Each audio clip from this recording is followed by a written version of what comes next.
Lawrence Bishnoi, ये नाम सुनते ही बहुत लोगों की रूह कांप जाती है। ये कोई मामूली गैंगस्टर नहीं है, बल्कि क्रूरता और बेखौफ अपराध का प्रतीक है। हरियाणा में जन्मे बिश्नोई का जुर्म की दुनिया में कदम अपने स्टूडेंट लाइफ में ही पड़ गया था। जो छोटे मोटे अपराधों से शुरू हुआ, वो जल्द ही रंगदारी और हत्या जैसे संगीन जुर्मों में बदल गया। बिश्नोई का उदय बहुत तेजी से हुआ।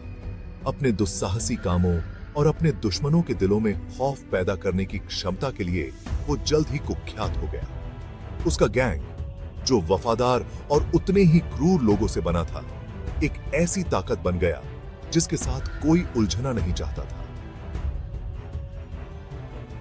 वो बेखौफ होकर काम करते थे। उनकी पहुंच बहुत दूर तक थी। बिश्नोई के आपराधिक करियर में रंगदारी और अपहरण से लेकर हत्या और हत्या के प्रयास तक कई आरोपों की एक लंबी लिस्ट है। उसका नाम भारत में संगठित अपराध का पर्याय बन गया है। समाज के विभिन्न क्षेत्रों में उसका प्रभाव फैला हुआ है। उसकी कहानी समाज के अंधेरे पक्ष और संगठित अपराध के लगातार बने रहने वाले खतरे की एक भयानक याद दिलाती है। एंटरटेनमेंट इंडस्ट्री, जिसे अक्सर चकाचौंध और ग्लैमर की दुनिया माना जाता है, हाल ही में लॉरेंस बिश्नोई गैंग ने हिलाकर रख दिया। निशाना कोई और नहीं बल्कि उभरता हुआ सितारा एपी ढिल्लों था। एक पंजाबी गायक जिसने संगीत जगत में धूम मचा दी थी। ढिल्लों के वैंकूवर आवास पर हुई गोलीबारी ने पूरी इंडस्ट्री को हिलाकर रख दिया। हालांकि जांच अभी जारी है, लेकिन शक की सुई बिश्नोई और उसके गैंग की ओर इशारा कर रही है। प्रत्यक्षदर्शियों ने बताया कि घटना स्थल से गैंग से जुड़े वाहन भागते हुए देखे गए थे और जांचकर्ताओं का मानना है कि हमले को खुद बिश्नोई ने जेल के अंदर से अंजाम दिया था। इस घटना ने बिश्नोई गैंग की पहुंच और दुस्साहस की एक कठोर याद दिलाई। ऐसा लग रहा था कि कोई भी उनकी पहुंच से सुरक्षित नहीं है, यहां तक कि हजारों मील दूर रहने वाले सेलिब्रिटी भी नहीं। इस हमले ने मनोरंजन जगत को एक खौफनाक संदेश दिया। कोई भी संगठित अपराध की पहुंच से दूर नहीं है।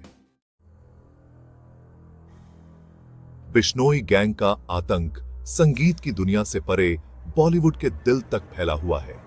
भारत के सबसे बड़े फिल्म सितारों में से एक सलमान खान सालों से बिश्नोई के क्रोध का निशाना रहे हैं। यह दुश्मनी लुप्तप्राय ब्लैक बके हिरण को लेकर हुई एक घटना से उपजी है, जो बिश्नोई समुदाय द्वारा पूजनीय जानवर है।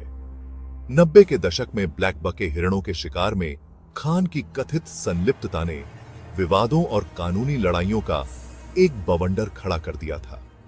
वन्य जीवों के कट्टर रक्षक और बिश्नोई समुदाय के सदस्य बिश्नोई ने बदला लेने की कसम खाई थी।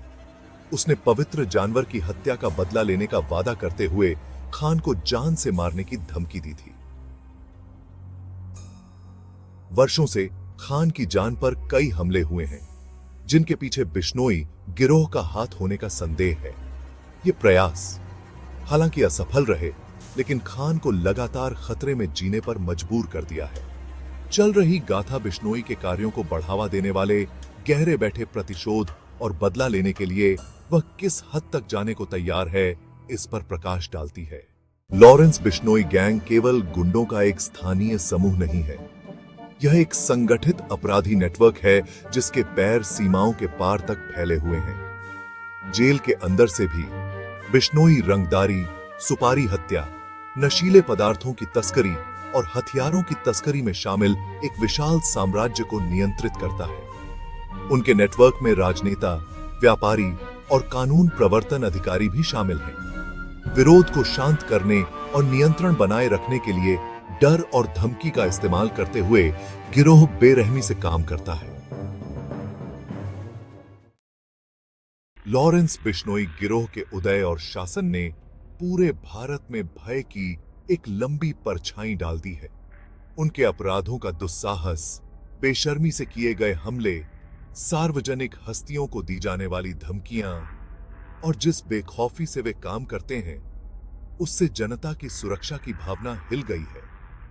लोग डर में जी रहे हैं, गिरोह के खिलाफ बोलने से डरते हैं, इस चिंता में जी रहे हैं कि कहीं वे अगला निशाना न बन जाएं। गिरोह का प्रभाव जीवन के विभिन्न पहलुओं में व्याप्त हो गया है। व्यवसायों को सुरक्षा धन देने के लिए मजबूर किया जाता है, व्यक्तियों को बोलने पर धमकी दी जाती है और यहां तक कि कानून प्रवर्तन अधिकारी भी उनके खिलाफ कार्रवाई करने से डरते हैं। इस डर ने चुप्पी की संस्कृति पैदा कर दी है, जिससे के सीख के का भय है, जिससे गिरोह बेखौफ होकर काम कर रहा है। जनता अपनी रक्षा करने की कानून प्रवर्तन की क्षमता में विश्वास खो रही है। हर किसी के मन में यही सवाल है, अगर सलमान खान और एपी ढिल्लों जैसे सेलिब्रिटी सुरक्षित नहीं हैं, तो आम नागरिकों के लिए क्या उम्मीद है? डर असली है और यह लोगों को जकड़ रहा है। कानून प्रवर्तन एजेंसियां लॉरेंस बिश्नोई गिरोह के खिलाफ लगातार लड़ाई में लगी हुई हैं। उन्हें न्याय के कटघरे में लाने और उनके आपराधिक साम्राज्य को ध्वस्त करने का प्रयास कर रही हैं। कई छापेमारी की गई है, जिसके कारण गिरोह के कई सदस्यों को गिरफ्तार किया गया है और हथियार और ड्रग्स जब्त किए गए हैं। हालांकि लड़ाई अभी खत्म नहीं हुई है। बिश्नोई जेल के भीतर से अपने गिरोह को नियंत्रित करना जारी रखे हुए हैं।